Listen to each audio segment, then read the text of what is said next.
మరణం లేని మీరు, యూ ఫర్ ఎవర్ అనే ఈ పుస్తకాన్ని రచించినది ట్యూస్డే లోబ్సాంగ్ రాంపా.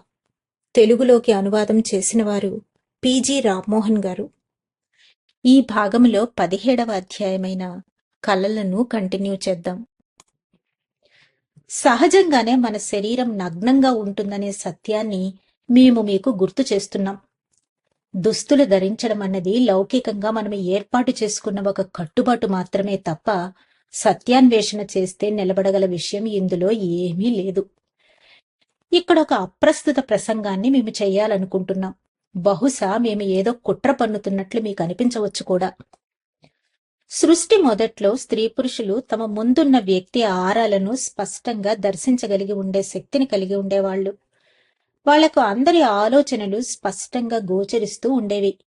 ఇప్పటి జనం దాచేసుకునే ప్రదేశాల్లో ఈ ఆరాలలోని రంగులు మరింత స్పష్టంగా వెలుగులు చిమ్ముతూ ఉండేవి. మానవులు, ముఖ్యంగా స్త్రీలు, తమ ఆలోచనలను, ఉద్దేశాలను ఎవ్వరూ తెలుసుకోకూడదని అనుకుంటూ ఉంటారు. మేము ఇందాకే చెప్పినట్లు ఇదొక అసంగతమైన సంగతి. కలల అధ్యయనానికి ఇది తోడ్పడదు. దుస్తుల్ని గురించి మాత్రమే బహుశా మీ ఆలోచనలను ఇంకొకసారి రేకెత్తిస్తుంది. సూక్ష్మ శరీరానికి కూడా మనం స్థూల శరీరం ధరించే దుస్తుల వంటి దుస్తులనే సహజంగా ఊహిస్తాం. ఇలాంటి ఆలోచనని మనం చెయ్యకపోతే సూక్ష్మ శరీర యాత్రికుడిని దర్శిస్తున్న జ్ఞాని పూర్తిగా నగ్నంగానే తిరుగుతున్న వ్యక్తినే చూస్తాడు. మా దగ్గరకు అనేక మంది సూక్ష్మ శరీరాలతో వస్తుంటారు. వాళ్లల్లో చాలా మంది బట్టలు లేకుండా ఉండడాన్ని మేము దర్శించాము. కొందరు ఓ పైజామా, జాకెట్ వేసుకుని కనిపిస్తే, మరికొందరు ధరించి వచ్చిన కొన్ని రకాల దుస్తులు ప్రపంచంలో ఏ కేటగిరీలో కూడా కనిపించిన పద్ధతిలో తయారై ఉన్నాయి. ఈ అలౌకిక దుస్తులు అనేక ఆకారాల్లో, చిత్ర విచిత్ర రీతుల్లో దర్శనమిస్తూ ఉంటాయి. భౌతిక ప్రపంచంలో అనూహ్యమైన దుస్తులు కొన్ని సూక్ష్మ శరీరాల మీద కనిపిస్తూ ఉంటాయి. నిజానికి ఈ విషయాలన్నీ మనకు ఎందుకు పనికిరానివే. ఎందుకంటే దుస్తుల్ని ధరించడం అన్నది మానవుడు ఏర్పరచుకున్న ఒక కృత్రిమ కట్టుబాటు మాత్రమే కాబట్టి. మనం స్వర్గానికి వెళితే అక్కడ భూలోకంలోని వ్యక్తులు ధరించే దుస్తులు వంటి దుస్తులు బహుశా ఉండవని మేము విశ్వసిస్తూ ఉన్నాం.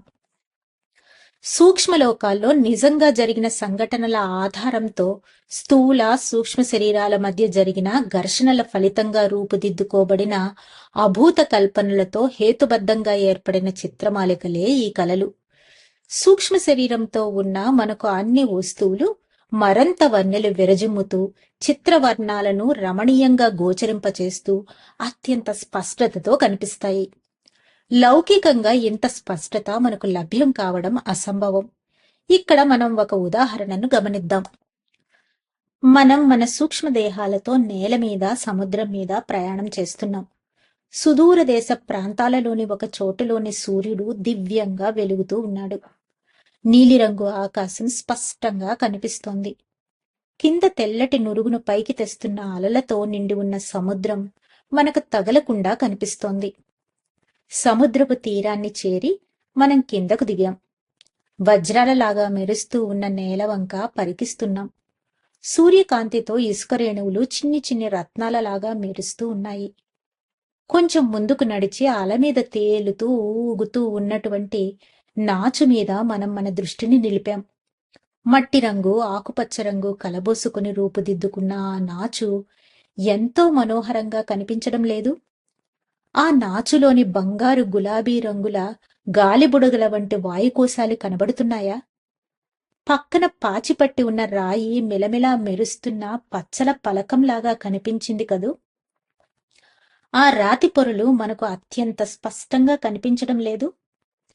ఆ పొరల మధ్యన ఎంతో కాలం నుంచి చిక్కుపడి ఉన్న కీటకాల చిన్న శరీరాలు కనిపిస్తున్నాయి, చూశారు కదూ. మనం ఆ ప్రాంతంలో సంచరిస్తూ ఉన్నప్పుడు మన కళ్ళను మనమే నమ్మలేకపోయాం కదూ. ఇంత స్పష్టతతో మనం ఇదివరకెప్పుడూ ఏ వస్తువును చూసి ఉండలేదు కదూ. కొత్త కళ్ళు వచ్చినట్లు మీకు అనిపించింది కదూ. గాలిలో తేలియాడుతున్న పారదర్శకపు బంతుల లాంటి వస్తువులు మీకు కనిపిస్తున్నాయా?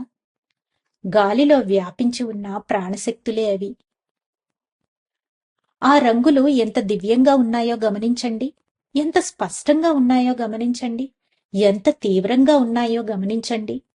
దిగంతాల వరకు అన్ని స్పష్టతతో కనిపించడం లేదు? నేల, నింగి తాకే చోటు వరకు ఎంతో అందం మీకు గోచరించడం లేదు? ఈ భూమి మీద మనం జీవనాన్ని ఈ మాంస నిర్మిత దేహంలో ఉండి సాగిస్తూ ఉన్నప్పుడు మనం గుడ్డివాళ్లలాగానే ఉన్నట్లు అనుకోవచ్చు. మనకు కనిపించే వర్ణాలు కొన్నే. రంగుల మధ్య ఉండే అనేక ఛాయల గురించి మనకు తెలియనే తెలియదు. హ్రస్వదృష్టి, దీర్ఘదృష్టి లాంటి దృష్టి దోషాలతో ఉన్న మనం ఓ వస్తువును యథాతథంగా దర్శించలేకపోతున్నాం.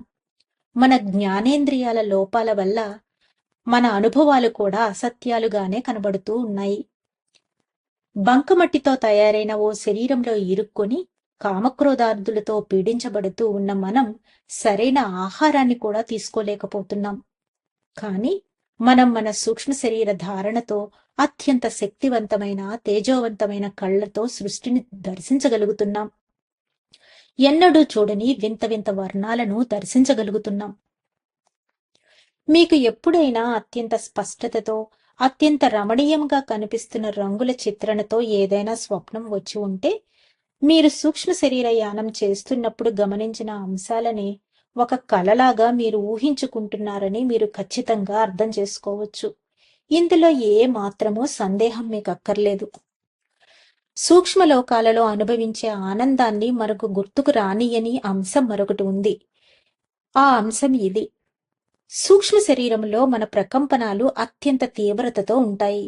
స్థూల శరీరంలోని ప్రకంపనాల స్థాయి తక్కువగా ఉంటుంది.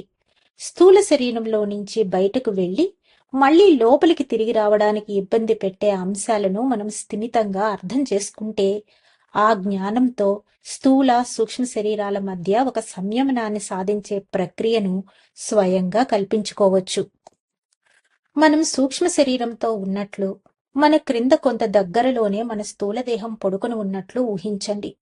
మన స్థూలదేహం నెమ్మదిగా ప్రకంపిస్తూ ఉంటుంది. గడియారంలాగా టిక్కు టిక్కుమని మెల్లగా కంపిస్తూ ఉన్నట్లు మనం అనుకోవచ్చు. దీనికి భిన్నంగా విపరీతమైన వేగంతో ప్రాణశక్తిని నింపుకొని ఉన్నట్లు మన సూక్ష్మ శరీరం స్పందనలతో నిండి ఉంటుంది. స్థూల శరీరానికి ఉన్నట్టి జబ్బులు ఏవీ సూక్ష్మ శరీరానికి ఉండవు. సూక్ష్మదేహాలను బాధపెట్టే అంశాలు ఏవీ ఉండవు. ఈ విషయాలను బాగా అర్థం చేసుకోవడానికి మనం భూమి మీద ఉదాహరణలనే ఎంచుకుందాం. ఒక బస్సు గంటకి 20 లేక 30 మైళ్ల వేగంతో వెళుతుందనుకోండి. ఈ బస్సు ఈ విధంగా నడుస్తున్నప్పుడే ఎందుకో ఒక ప్రయాణికుడు అర్జెంటుగా ఆ బస్సులోంచి దిగిపోవలసిన అవసరం కూడా కలిగిందనుకుందాం. ఆ బస్సును ఆపే అవకాశం ఆ వ్యక్తి దురదృష్టం కొద్దీ ఉండకపోవడం వల్ల ఇప్పుడు ఆ వ్యక్తికి వచ్చిన సమస్య ఏంటంటే, దెబ్బలేమీ తగిలించుకోకుండా క్షేమంగా బస్సులోంచి దూకేయడం ఎలా అని. ఏ మాత్రం అజాగ్రత్తతో ఈ పనిని చేసినా ఘోరమైన ప్రమాదంలో చిక్కుకోవలసి వస్తుంది. కాని వేగంగా వెళుతున్న బస్సులో నుంచి ఎలా దిగాలో అతడికి బాగా తెలిసి ఉంటే, అలా క్షేమంగా కొందరు దిగిపోవడాన్ని అతడు రోజూ చూస్తూనే ఉంటాడు కదా, అతడు కూడా ఏ దెబ్బలు తగలకుండా దిగిపోగలుగుతాడు. సాధన చేసి కొంత అనుభవాన్ని సంపాదించుకుంటే నడుస్తున్న బస్సులోంచి దిగి క్షేమంగా ఉండడం ఎంత సుసాధ్యమో, అలాగే కొంత సాధనతో మనం అనుభవాన్ని సంపాదించుకుని అత్యంత వేగపు ప్రకంపనాలతో స్పందిస్తున్న సూక్ష్మ శరీరంలో నుంచి చాలా నెమ్మదిగా కంపిస్తున్న సూక్ష్మదేహంలోకి క్షేమంగా చేరుకోగలం. సూక్ష్మ శరీర యానపు అనుభవాల నుంచి తిరిగి స్థూల దేహంలోనికి చేరుకోబోయే ముందు మనకు వచ్చే సమస్య స్థూల శరీరంలోనికి ఎలా వెళ్లడమా అని. స్థూల శరీరం కంటే ఎక్కువ తీవ్రతతో సూక్ష్మ శరీరం కంపిస్తూ ఉంటుంది. ఒక శరీరపు వేగాన్ని మనం తగ్గించలేం. ఇంకొక శరీరపు వేగాన్ని కొంత ప్రయత్నించి కొద్దిగా మాత్రమే పెంచగలం. కాబట్టి కొంతసేపు ఆగి రెండు ప్రకంపనాల మధ్య కొంత శృతిని సాధించాల్సి ఉంటుంది. సాధనతో దీనిని సాధించవచ్చు. సూక్ష్మ శరీరపు ప్రకంపనాలను కొంత ప్రయత్నంతో తగ్గించుకోవచ్చు. స్థూల శరీరపు ప్రకంపనాలను కొంత ప్రయత్నంతో హెచ్చించుకోవచ్చు. ఇలా ప్రయత్నంతో కొంత సామరస్యాన్ని సాధించినప్పటికీ స్థూల, సూక్ష్మ శరీరాల మధ్య ప్రకంపనాల తీవ్రస్థాయి భేదం ఎక్కువగానే ఉంటుంది. రెండు శరీరాలు ఒకదానికొకటి దగ్గరగా వచ్చినప్పుడు ఈ ప్రకంపనాలు రెండు పరస్పర ప్రేరితాలై ఒక సామరస్యమైన శృతిలోనికి వస్తాయి. ఓ సమ్మేళన స్వరం ఏర్పడుతుంది. ప్రకంపనాల మధ్య ఒక ఒద్దిక ఏర్పడుతుంది. దీనివల్ల మనము స్థూల దేహంలోనికి క్షేమంగా చేరుకొనగలం. అభ్యాసం వల్ల, పుట్టుక నుంచే ఏర్పడి ఉన్న శక్తి వల్ల, జాతి లక్షణాల జ్ఞాపకాల వల్ల ఇది సాధ్యం. పట్టుదలతో దీన్ని సాధించిన తరువాత మనకు సూక్ష్మ శరీర అనుభవాలన్నీ బాగా గుర్తుంటాయి. దీన్ని గ్రహించడం కష్టంగా అనిపిస్తోందా? అయితే మీ సూక్ష్మ శరీరాన్ని ఒక రికార్డు ప్లేయర్లోని పికప్ హెడ్ లాగా ఊహించుకోండి. మీ స్థూల శరీరాన్ని తిరుగుతున్న ఏ వేగంతో అని చెప్పుకుందాం. సరే, నిమిషానికి 48 సార్లు పరిభ్రమిస్తున్న వేగంతో తిరుగుతున్న ఒక గ్రాండ్ ఫోన్ రికార్డుగా ఊహించుకోండి. ఇప్పుడు మన సమస్య ఏంటంటే, ఈ గ్రాండ్ ఫోన్ రికార్డు ఈ వేగంతో తిరుగుతున్నప్పుడు సరిగ్గా మనం నిర్ణయించుకున్న ఒక పదం మీదకో, ఓ సంగీత స్వరం మీదకో ఈ పికప్ హెడ్ని తెచ్చి నిలబెట్టగలగాలి. ఇలా చేయగలగడం ఎంత కష్టమో మీరు గ్రహించగలిగితే, అభ్యాసం లేకుండా స్థూల శరీరంలోకి తిరిగి రావడం కూడా ఇంచుమించు ఎలాంటి కష్టంతోనే కూడుకుని ఉంటుందని మీరు అర్థం చేసుకోవచ్చు. ఇలాంటి అభ్యాసం ఏమీ చేయకుండా మొరటుగా శరీరంలోనికి తిరిగి వస్తే మనకు మెలకువ వచ్చేస్తుంది. చెప్పలేని ఆందోళనను అనుభవిస్తూ ఉంటాం. పైత్యం ప్రకోపించినట్లు అనిపించవచ్చు. దుర్భరమైన తలనొప్పి పట్టుకోవచ్చు. ఇలా ఎందుకు జరుగుతుందంటే, పరస్పరము శృతిలో లేని రెండు శరీరాలు ఉన్నట్లుండి ఒకదానితో మరొకటి ఢీకొనడం వల్ల పుట్టే కుదుపు వల్ల. కారులో వెళుతూ గేరును మొరటగా మార్చితే కారు మొత్తం కుదుపుతో ఊగినట్లు ఇది జరుగుతుంది. సూక్ష్మ శరీరం స్థూల శరీరాన్ని పూర్తిగా అనుసరించి నిలబడకుండా ఒక పక్కకి కాస్త ఎక్కువగా ఇరుక్కొని వాలి ఉండవచ్చు. అందుచేత చాలా ఇబ్బందిని మనము అనుభవంలోనికి తెచ్చుకోవచ్చు. దురదృష్టవశాత్తుగా ఇలా జరిగితే నిద్రపోవడమో, వీలైనంత ఎక్కువ విశ్రాంతి తీసుకోవడమో తప్ప మరో మార్గాంతరం మనకు లేదు. అలా విశ్రాంతి తీసుకుంటున్నప్పుడు వీలైనంత వరకు అటూ ఇటూ కదలకుండా ఉండాలి. వీలైనంత వరకు ఆలోచనలను కూడా బాగా తగ్గించేసుకోవాలి. వీలైతే మళ్లీ సూక్ష్మ శరీరాన్ని ఓసారి బయటకు తీసుకువచ్చే ప్రయత్నాన్ని చేయాలి. అలా లేచిన సూక్ష్మ శరీరాన్ని స్థూల శరీరం నుంచి కొంత ఎత్తు దాకా వెళ్లి మళ్లీ నెమ్మదిగా ప్రశాంతంగా కిందకు దిగుతూ స్థూల శరీరంతో సక్రమంగా సంయోగం చెంది ఒద్దికగా నిలబడగలుగుతుంది. మనకు అప్పుడు ఏ విధమైన ఇబ్బంది, అసౌకర్యము ఉండదు. 10 నిమిషాల వ్యవధిలోనే ఈ స్వస్థతను మనము అభ్యాసంతో సాధించవచ్చు. ఈ 10 నిమిషాల ప్రయత్నాన్ని చేసి మీరు సుఖంగా ఉండడం మంచిది. లేకపోతే సుఖం లేని ఈ రెండు శరీరాల్లో జీవించడం కన్నా చచ్చిపోవడం మంచిదేమోనని మీకు అనిపించవచ్చు. ఎందుకంటే నిద్రపోయి లేస్తే తప్ప మీకు స్వస్థత చేకూరదు కాబట్టి. స్థూల సూక్ష్మ శరీరాలు రెండూ ఒద్దికగా ఉన్నప్పుడే మీకు స్వస్థత చేకూరుతుంది. ధన్యవాదాలు మాస్టర్స్. 17వ అధ్యాయమైన కలలలోని మిగిలిన భాగాన్ని రేపు తెలుసుకుందాం. అంతవరకు సెలవు తీసుకుంటూ పద్మజ.